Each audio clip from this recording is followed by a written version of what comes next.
वो कहते हैं ना, अधिक सयानो जाए ठगानो, कुछ उसी तरीके का हाल हो गया है तुर्की के साथ। इस बार चाइना और भारत दोनों ही साथ आ गए तुर्की के खिलाफ। जानेंगे आखिरकार ऐसा क्यों हुआ और तुर्की के एक बहुत बड़े सपने को बहुत बड़ा झटका क्यों लगा है। बहुत ज्यादा चालाकी उसे भारी पड़ी है। वहीं सवाल ये पैदा होता है कि क्या अब भारत ब्लैक सी कॉरिडोर में घुसेगा। जियोपॉलिटिक्स में इस वक्त बहुत कुछ चल रहा है।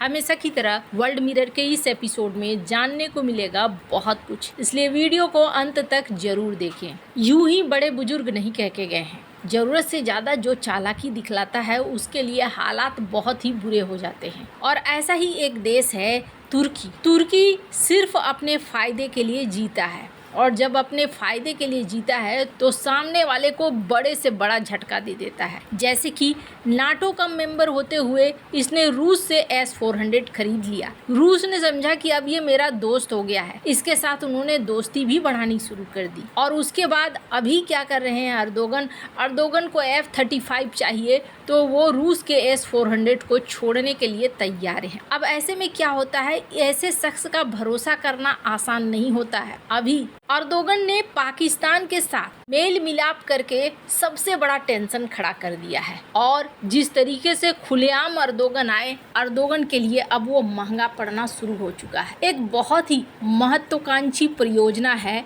जिस परियोजना को अजरबैजान चलाना चाहता है और कहीं ना कहीं तुर्की की मदद से चलाना चाहता है। और इसमें ये क्या चाहते हैं, एक कॉरिडोर बनाना चाहते हैं, नक्शीवन कॉरिडोर। ये नक्शीवन कॉरिडोर कहाँ से गुजरेगा, तो अगर आप देखें इस मैप को तो ये कुछ अर्मेनिया की सीमा से होते हुए ले जाना चाहते हैं। अब अगर आप सोचिए अजरबैजान यहाँ से होते हुए अगर ले जाता है, चूंकि अर्मेनिया के इस इलाके को भी अजरबैजान अपना ही कहता है, तो अजरबैजान का मानना है कि हम यूं ले जाएंगे। अब यूं ले जाने से क्या होगा, ईरान के साथ मात्र ये जो दूरी लगती है अर्मेनिया की, ये खत्म हो जाएगी और यहाँ से होते हुए कॉरिडोर निकल जाएगा। अर्मेनिया और ईरान कट जाएंगे, जहाँ अर्मेनिया और ईरान के बीच अच्छा खासा व्यापार होता है और एक कनेक्टिविटी होती है। ये अजरबैजान चाहता है।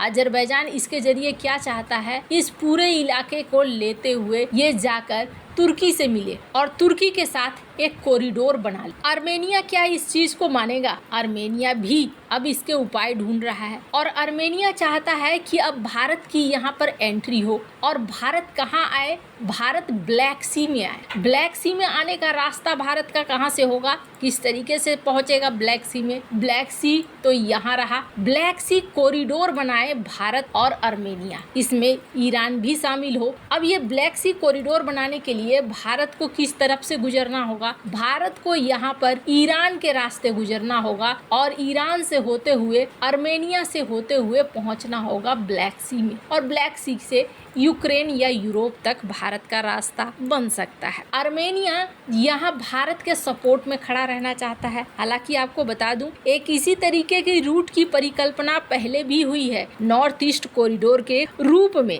तब इसे अजरबैजान अर्मेनिया दोनों इलाके से गुजारने की बात हुई। अब जिस तरीके से अर्मेनिया अपना कॉरिडोर चाहता है, अजरबैजान अपना कॉरिडोर चाहता है, ऐसा लगता है कि यहाँ एक लड़ाई रखी हुई है। अर्मेनिया को लगातार भारत हथियार भी दे रहा है। अर्मेनिया ने हाल ही में भारत के साथ हथियारों की एक बड़ी डील भी फाइनल की है। वहीं अजरबैजान की बात करें तो अजरबैजान की अब रूस के साथ थोड़ी दुश्मनी होती हुई दिख रही है। कुल मिलाकर यहाँ जो सीन बन रहा है, यहाँ सीन अब अजरबैजान के खिलाफ बनता हुआ दिख रहा है। दूर बैठा तुर्की, उसे लग रहा था कि उसके घर तक भी नहीं पहुँच सकता है, लेकिन यही उसके लिए भारी पड़ रहा है। खैर, इससे पहले मैंने एक वीडियो बनाया था और इस वीडियो में कहा था कि तुर्की के लिए मुसीबत के दिन खत्म नहीं हुए, बल्कि मुसीबत के दिन अब शुरू हो चुके हैं। पिछली बार ब्रिक्स की जब मीटिंग हुई थी तो इस मीटिंग में रूस ने तुर्की का नाम प्रस्तावित किया था। क्यों? क्योंकि रूस और तुर्की के बीच में काफी अच्छी दोस्ती हो गई थी। रूस से इन्होंने S-400 खरीदा था, लेकिन धीरे धीरे रूस के साथ भी तुर्की के रिश्ते अब वैसे नहीं रह रहे हैं और भारत के साथ तो स्थिति ही अलग हो गई है। पिछले साल जब तुर्की ने ब्रिक्स गठबंधन में शामिल होने के लिए आवेदन किया था तो पश्चिमी देश और निवेशक जो पैसे लगाते हैं वो हैरान रह गए थे। हैरानी की वजह थी तुर्की का नाटो का हिस्सा। तुर्की के राष्ट्रपति रेजेप तैयब अर्दोगन कई बार सार्वजनिक तौर पर भी कह चुके हैं कि वो तुर्की के लिए ब्रिक्स की सदस्यता चाहते हैं। आखिरकार क्यों? इसलिए कि इकोनॉमी संभालने के लिए इनकी नज़र ब्रिक्स के न्यू डेवलपमेंट बैंक पर। ये चाहते थे कि वहाँ से पैसे मिले, साथ ही साथ ब्रिक्स में इतने सारे देश हैं, यहाँ व्यापार हो और यहाँ की जो छूट हो वो मिलती रहे। ब्रिक्स को अक्सर G7 के विकल्प के तौर पर देखा जाता है। G7 पश्चिमी देशों का गठबंधन है और यही वजह है कि अभी तक ब्रिक्स का सदस्य किसी भी ऐसे देश को नहीं बनाया है जो नाटो की सदस्यता रखता हो। लेकिन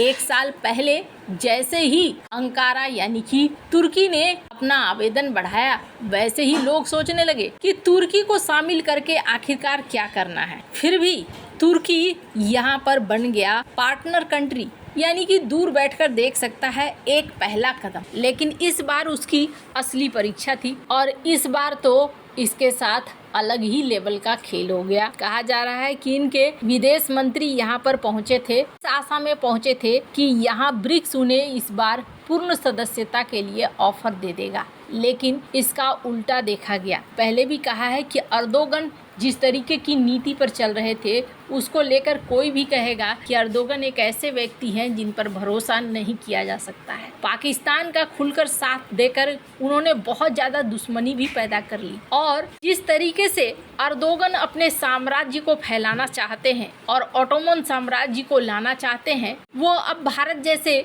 देश के लिए भी एक बड़ा खतरा है। अगर तुर्की की बात करें तो तुर्की न सिर्फ अपने आप को ज़मीनी तौर पर फैलाना चाहता है, बल्कि सऊदी अरब ईरान के साथ भी कंपटीशन करने के रणनीति में उलझा हुआ है कि खलीफा कौन बनेगा। तुर्क साम्राज्य फिर से स्थापित करना चाहता है। किसी के भी साथ, चाहे वो अमेरिका हो, रूस के साथ हो, इनकी स्थिरता नहीं है। खैर, अभी यहाँ कहा जा रहा है कि ब्रिक्स के इस मीटिंग में भी यहाँ कहा जा रहा है कि ब्रिक्स की मीटिंग में चाइना और भारत दोनों का प्राइवेट तौर पर विरोध मिला है तुर्की को। स्क्रीन पर आप देख सकते हैं, जिसकी वजह से परमानेंट तौर पर तो तुर्की की एंट्री होगी ही नहीं। इस चीज के लिए दरवाजा बंद कर दिया गया। अब कहा गया कि आप पार्टनर देश के तौर पर रह सकते हैं और आप चाहें तो उसको साइन कर सकते हैं, लेकिन तुर्की जानता है कि पार्टनर रहने का कोई मतलब नहीं है।